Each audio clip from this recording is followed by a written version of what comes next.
2025 ഫെബ്രുവരി 15 New Delhi railway സ്റ്റേഷനിലെ തിക്കിലും തിരക്കിലും പെട്ട് 18 പേർ മരണപ്പെടുന്നു.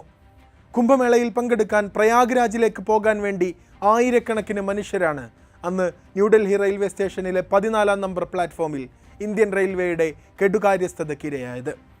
ആശയക്കുഴപ്പമുണ്ടായതോടെ ആകെ ഒരു അരക്ഷിതാവസ്ഥ. മനുഷ്യർ പിടയുന്ന ഹൃദയഭേദകമായ രംഗങ്ങൾ. സോഷ്യൽ മീഡിയയിൽ ന്യൂഡൽഹി റെയിൽവേ സ്റ്റേഷനിൽ നിന്നുള്ള വീഡിയോകൾ ഇങ്ങനെ പ്രവഹിക്കുകയായിരുന്നു.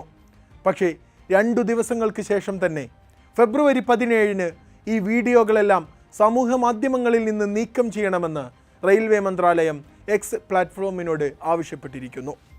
എക്സിൽ നിന്നും ഈ അപകടത്തിൻ്റെ 285 വീഡിയോകൾ നീക്കം ചെയ്യണമെന്നാണ് ഇന്ത്യൻ റെയിൽവേ മന്ത്രാലയത്തിൻ്റെ കൽപ്പന. വീഡിയോയുടെ നൈതികതയാണത്രേ പ്രശ്നം. യഥാർത്ഥ ദൃശ്യങ്ങൾ പുറത്തു വരുന്നത് എന്തിനാണ് റെയിൽവേ ഭയക്കുന്നത്? നോക്കാം ഫാക്റ്റ് ആൻഡ് ഫോക്കസ്. ഫെബ്രുവരി 15 ശനിയാഴ്ചയാണ് ന്യൂഡൽഹി റെയിൽവേ സ്റ്റേഷൻ കുംഭമേളയ്ക്ക് പോകുന്ന വിശ്വാസികളെ കൊണ്ട് നിറഞ്ഞു കവിയുന്നത്. വൈകിയ ട്രെയിനുകൾ, അനൗൺസ്മെൻറ്റിലെ കൺഫ്യൂഷനുകൾ, മതിയായ നിയന്ത്രണ സംവിധാനങ്ങളില്ലാത്തത് എല്ലാം കൂടിയായതോടെ സ്ത്രീകളും കുട്ടികളും അടക്കമുള്ള 18 പേർ തിക്കിലും തിരക്കിലും പെട്ട് മരിച്ചുവെന്നാണ് ഔദ്യോഗിക കണക്ക്. അപകടം നടക്കുന്നതിന് മുമ്പ് തന്നെ റെയിൽവേയിലെ തിരക്കുകളുടെ ദൃശ്യങ്ങൾ സോഷ്യൽ മീഡിയയിൽ പ്രചരിച്ചു തുടങ്ങിയിരുന്നു. ജനക്കൂട്ടം ഒന്നടങ്കം മേൽപ്പാലത്തിലേക്ക് ഇടിച്ചു കയറുന്ന ദൃശ്യങ്ങൾ, വീണുകിടക്കുന്നവർ ചവിട്ടേറ്റ് അലമുറയിടുന്ന ദൃശ്യങ്ങൾ എല്ലാം സമൂഹ മാധ്യമങ്ങളിൽ ഓടിക്കൊണ്ടിരുന്നു. രാജ്യം ഒന്നടങ്കം ദുരന്തത്തിൻ്റെ തത്സമയ ചിത്രം കണ്ടത് ഈ ദൃശ്യങ്ങളിലൂടെയാണ്.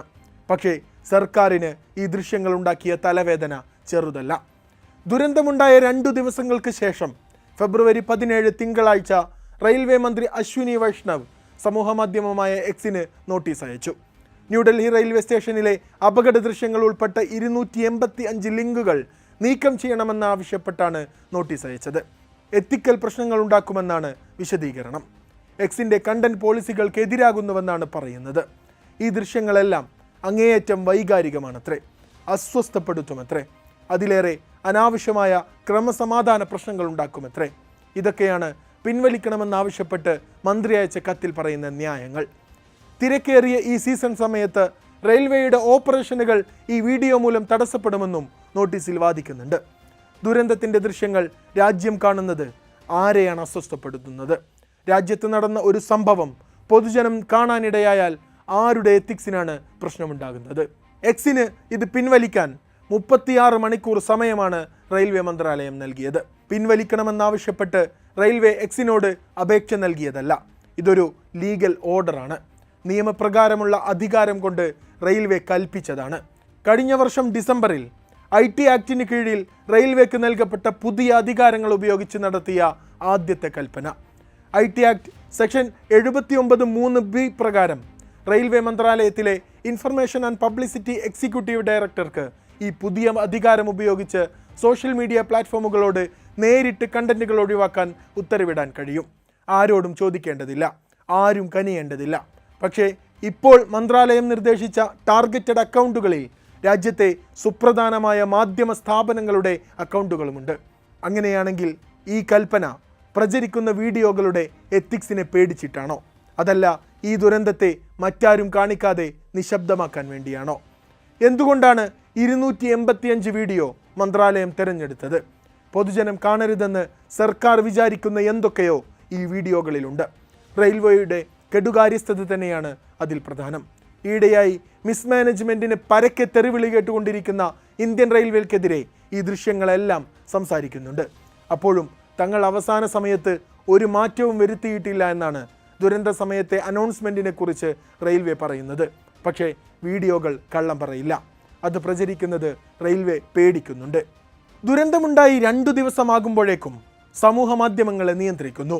റെയിൽവേ പൊതുജനങ്ങളോട് കാണിച്ച അവഗണനയ്ക്കെതിരെ പ്രതിപക്ഷ നേതാവ് രാഹുൽ ഗാന്ധിയും ലാലു പ്രസാദ് യാദവും അടക്കമുള്ളവർ സർക്കാരിനെ നന്നായി പ്രഹരിച്ചു കൊണ്ടിരിക്കുകയാണ്. റെയിൽവേ മന്ത്രി അശ്വിനി വൈഷ്ണവ് രാജിവെക്കണമെന്ന് രാജ്യത്തിൻ്റെ പല കോണുകളിൽ നിന്നും ആവശ്യമുയരുന്നുണ്ട്. സോഷ്യൽ മീഡിയ മുഴുവൻ രോഷത്തിലാണ്. ഉത്തരവാദിത്വത്തിൽ നിന്നും രക്ഷപ്പെടാൻ സെൻസർഷിപ്പ് ഏറ്റെടുത്തതാണ് എന്ന് പോലും ആരോപിക്കപ്പെടുന്നുണ്ട്. യഥാർത്ഥത്തിൽ വീഡിയോ പുറത്തു പോകുന്നത് കൊണ്ട് എന്താണ്, ആർക്കാണ് അപകടം? പൊതുജനം അശാന്തമാകുമെന്നാണ് സർക്കാർ പറയുന്നത്. ഇതെല്ലാം കണ്ടും കേട്ടും പൊതുജനം ഇതിനോടകം തന്നെ അസ്വസ്ഥരായിട്ടുണ്ട് സർ. ദൃശ്യങ്ങൾ മറച്ചുവെച്ചുവെന്ന് കരുതി അത് കൂടുതൽ സംശയത്തിന് ആക്കം കൂട്ടുകയുള്ളൂ. ദുരന്തത്തിൽ മരിച്ചവരോടുള്ള ബഹുമാനമൊന്നുമല്ല, വെറുമൊരു PR തന്ത്രം മാത്രമാണിത്. ദുരന്തങ്ങളും അപകടങ്ങളും ഒന്നുമല്ല അധികാരികളെ അസ്വസ്ഥപ്പെടുത്തുന്നത്, അതിൻ്റെ വീഡിയോ പ്രചരിക്കുന്നത് മാത്രമാണ്. മണിപ്പൂരിൽ സ്ത്രീകളെ നഗ്നരാക്കി നടത്തിക്കുന്ന ദൃശ്യങ്ങൾ പുറത്തു വന്നപ്പോഴാണ് അത് പ്രചരിപ്പിക്കുന്നത് പറയാൻ വേണ്ടി മാത്രമാണ് പ്രധാനമന്ത്രി മണിപ്പൂർ എന്ന വാക്കുപോലും ഒരു തവണ ഉച്ചരിച്ചത്. നിരവധി ട്രെയിൻ ദുരന്തങ്ങൾ, എങ്ങും നിറഞ്ഞു കവിഞ്ഞ ബോഗികൾ, പേരിനു മാത്രം ഇറങ്ങുന്ന പുതിയ വന്ദേ ഭാരത് ബോഗികളുടെ റീലുകൾ ഷെയർ ചെയ്തിരിക്കുന്ന മന്ത്രിക്കും കൂട്ടർക്കും ന്യൂഡൽഹിയിൽ സംഭവിച്ചത് വലിയൊരു തിരിച്ചടിയാണ്. അതിൻ്റെ ദൃശ്യങ്ങൾ പ്രചരിക്കുന്നത് വഴി തങ്ങളുടെ പരാജയം ഈ രാജ്യം മനസ്സിലാക്കിയേക്കുമെന്ന് ഇന്ത്യൻ റെയിൽവേ ഭയപ്പെടുകയാണ്. IT ആക്ടിലൂടെ കിട്ടിയ അധികാരം ഇങ്ങനെ ഉപയോഗിച്ചാൽ ഇന്ന് 285 വീഡിയോകൾ, നാളെ ഇത് എത്രയാകുമെന്ന് പറയാൻ കഴിയില്ല. റെയിൽവേയുടെ പോളിസി പ്രകാരം എക്സ്ഗ്രേഷ്യയായി 50,000 രൂപയാണ് നൽകേണ്ടത്. പരിശോധനകൾക്ക് ശേഷം ബാക്കി തുക ബാങ്ക് ട്രാൻസ്ഫർ വഴിയാണ് നൽകുക. എന്നാൽ ഡൽഹിയിൽ തിക്കിലും തിരക്കിലും പെട്ട ഇരകളുടെ കുടുംബാംഗങ്ങൾക്ക് ഒരാൾക്ക് 10 ലക്ഷം രൂപ വീതം പണമായി തന്നെ നൽകി. മൃതദേഹങ്ങളെല്ലാം സുരക്ഷാ അകമ്പടിയോടെ ഡൽഹിയുടെ പുറത്തേക്ക് കൊണ്ടുപോയി. മൃതദേഹങ്ങളും പരിക്കേറ്റവരെയും കൊണ്ടുപോയ ന്യൂഡൽഹിയിലെ LNGP ഹോസ്പിറ്റലിന് പുറത്ത് ആരെയും കടത്തിവിടാത്ത വിധം കനത്ത സുരക്ഷയായിരുന്നു. എത്ര പേർ മരിച്ചുവെന്ന് പോലും കൃത്യമായി ഉറപ്പു പറയാൻ പറ്റാത്ത വിധം ഡാറ്റകളെ മറച്ചുവെക്കാൻ അധികൃതർ പെടാപാടുപെടുന്നുണ്ട് എന്നർത്ഥം. കുംഭമേളയിൽ ആദ്യ തവണ അപകടമുണ്ടായപ്പോഴും സർക്കാർ പറഞ്ഞ കണക്കുകൾ അതേപടി വിഴുങ്ങി ബാക്കിയൊക്കെ മറന്നു കളഞ്ഞവരാണ് നമ്മൾ. കൃത്യമായി എത്ര പേർ മരണപ്പെട്ടുവെന്നോ എത്ര അപകടങ്ങൾ ഉണ്ടാകുന്നുവെന്നോ ഒരു കണക്കുമില്ല. വീഡിയോ പ്രചരിക്കുന്നത് തടയുന്നത് വെറുതെയല്ല. ഈ കണക്ക് ലോകമറിഞ്ഞാൽ പിരിമുറുക്കമുണ്ടാകുന്നത് റെയിൽവേക്കാണ്. ഈ വീഡിയോകൾ അസ്വസ്ഥപ്പെടുത്തുന്നത് സർക്കാരിനെ തന്നെയാണ്.